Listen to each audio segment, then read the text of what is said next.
As we observe the holiday made to honor the American labor movement, we also look ahead to this year's election. Labor unions endorse candidates that support them every election cycle. WGM's Missouri Capitol reporter Hannah Falcon spoke with a union president about those endorsements. As Missourians prepare to cast their votes this November, some are looking to union leadership for advice.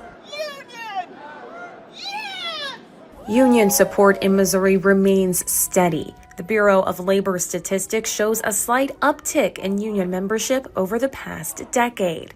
We've been very involved in recent years. David Cook is president of the Eastern Missouri chapter of United Food and Commercial Workers, representing food industry and manufacturing workers. If you're a worker, if you're an average, everyday middle-class worker, what these politicians do once they get elected affect you the same as if you're a union member or not. Cook tells me union workers tend to care more about the issues than the politicians themselves. When deciding who to endorse, Cook and his fellow union reps look at voting records and stances on policies.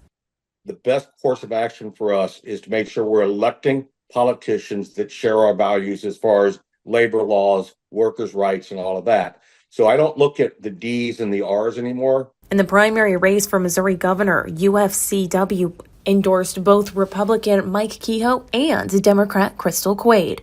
Going into the general election, Quade received their endorsement, which is on trend with many other Missouri labor unions. However, they would tell me all day, every day, don't tell me who to vote for. An endorsement by the union does not guarantee the votes of all the members.